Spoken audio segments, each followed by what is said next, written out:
Yes, hello? Hello po, Ma'am Eva. Nandito po sa baba si Thea Balagtas Angeles. O, anong ginagawa niyan dyan? Alisin niyo! Eh ma'am, di raw po sila alis hanggang di po kayo nakakausap. Nakatambay na nga po rito at saka mukhang walang balak umalis itong mga to. Hoy! Eva! Bumaba ka dyan! Harapin mo ako ngayon! Ganun ba?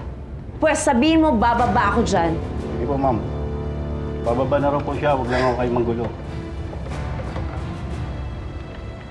Bakit? Si Thea nasa baba daw. Ha?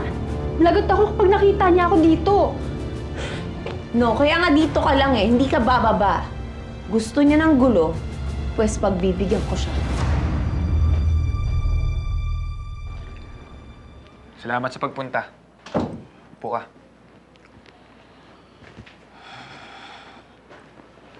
Eto. Nandito na yung address niya at yung mga tao na pwede niyang puntahan. Pati pangalan ng ex niya nandiyan na rin.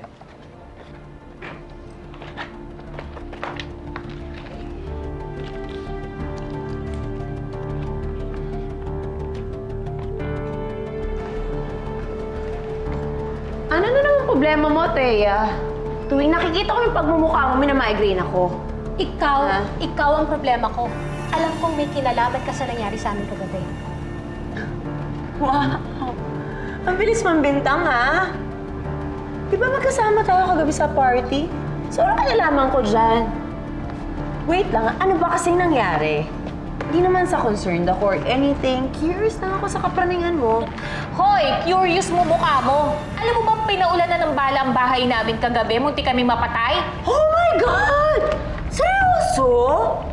Sana wala naman namatay, di ba? Wala naman sana nasaktan. Oo, seryoso. At eto pa ang mas seryoso. Hindi bagay sa'yo umarte. Gigil ka sa akin, kaya gusto mong gumante. May inutusan ka para pumunta sa bahay namin at mang-ambush, di ba? Ang lawak din ng imaginations mo, no? In fairness, tama nga ako. May lahi kang scriptwriter. And let me guess, yan ang sinabi mo sa mga polis pero hindi ka nila pinaniwalaan, di ba?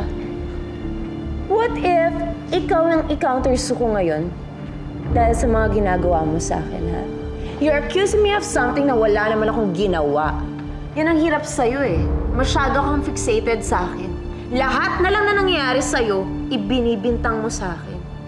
Pwede ba, Thea? Get out of my sight.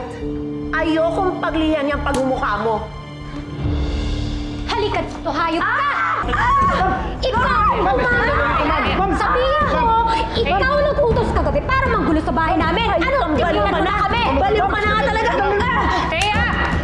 Ganun ha? Hayop ka! Ma'am, tama na po! Ano, ha? Bakit tumigil na nga kayo?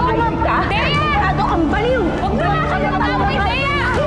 Hindi ko titigilan to, ate! Ang dapat tinulog ka rin! Para tumigil at umano! Tulungan mo ako, Kaya! Tama na! Tama na! Baliw! Kaya! Tama na! Hayop ka talaga! Hayop ka! Kaya! Kaya! Tama na! May ginukulong ka! Ikaw talaga! Baliw! Kaya! Tama na! Ikaw yung desperada! Kaya! Umapit ka na! Kaya! Tama na! Kaya! Kaya! Makinig ka sa akin dito, ha? Ha? Akala mo, Kaya! Tama na! Ha? Ikaw ang wala kayong away-away na yan! Kaya! Masakit! Ano ka ba? Umamit ka na! Leche kang babae ka! Ikaw yung leche! Tama na! Ikaw yung leche! Ambushin ka! Tinta! Bitawan mo ako, ha? Lagi mo kami ginugulo! Ano ba? Kaya, tama na! Tigilan niyo na yan! Kaya! Kaya, tama na! Kaya, tama na! Kaya, buntis yan! Kaya, buntis yan! Baka matama yung baby!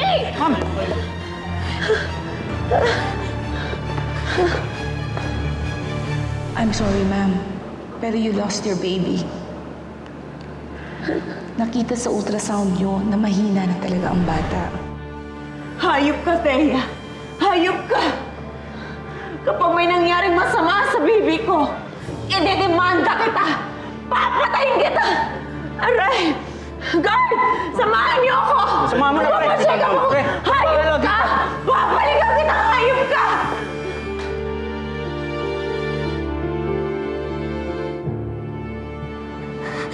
Nagkamali ako. Ba't ko yung ginawa sa kanya? Nakalimutan ko, buntis siya. Nadala ako ng galit ko.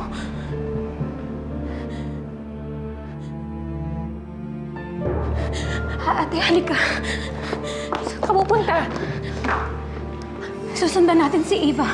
Hindi kaya ng konsensya ko kapag may nangyaring masama doon sa baby niya.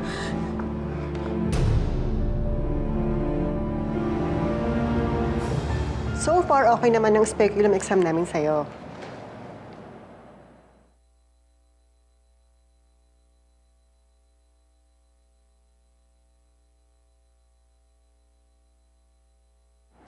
No worries. Okay naman ang heartbeat mo. The bleeding is stopped. Your baby's intact, safe, and protected. Thank God. But I suggest we need to do the ultrasound para makasigurado lang tayo. Sige, Doc. Gawin yung dapat yung gawin para sure tayong ligtas ang baby ko. Of course. Thank you, Doc. You're welcome.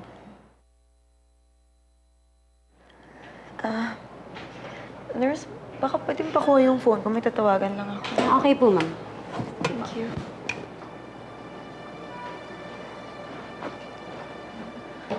Baby.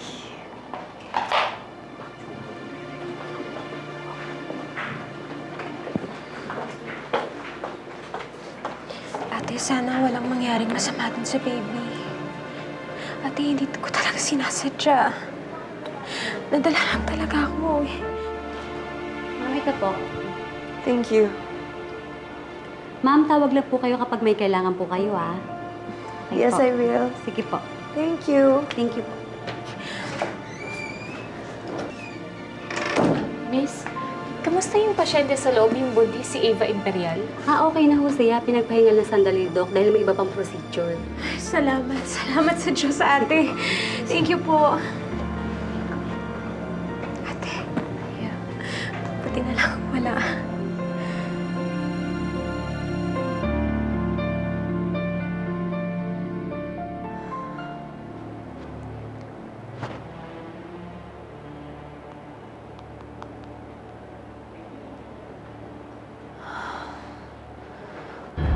Marco, asan ka ba?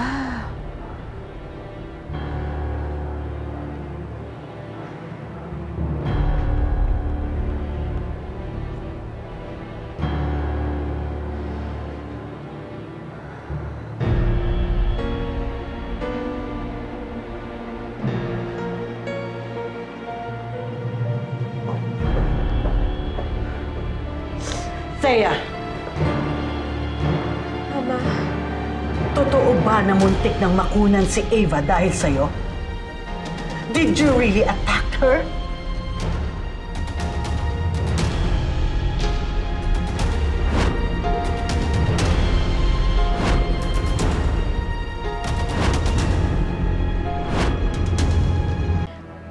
I'm sorry po, hindi ko naman po sinasadya. Thea, she is pregnant! Bakit mo siya pinatulan? You are so savage! What's happening to you? Ayoko naman po idama yung baby. Pero nadala lang po talaga ako sa galit ko kay Eva. I don't care about your explanations, Thea. But you put that baby's life in danger. Alam kong nagkasundo na tayo. Alam kong nagkapatawaran na tayo. Pero hindi ibig sabihin nun, ito-tolerate ko itong ginawa mong ito. Lalo na nai-involve ang bata. Ang apo ko. Thea, edukada ka. You are a better person than this. At kung ayaw mong magalit ako ulit sa'yo, umayos ka. Huwag mong idadamay ang bata sa away niyo ni Eva.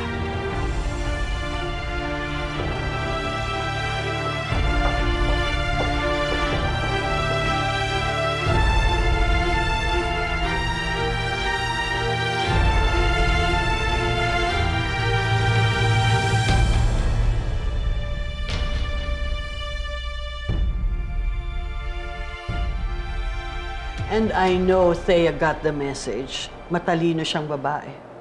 Kaya hindi na niya gagawin ulit sa'yo yon. So, hindi naman lang siyang sinaktan for me, tita? What for? Hindi naman kailangan. Basta sinabi ko sa kanya na huwag na niyang uulitin. Ibang usapan kapag ginawa niya ulit na saktan ka. Okay. Thank you sa pagpunta niyo sa akin dito, tita. Nakakaya kasi dapat nagpapahinga nga kayo eh. Pero pinuntahan niyo pa rin ako. Ava, alam mo naman na pagtungkol sa apo, kakayanin ko lahat.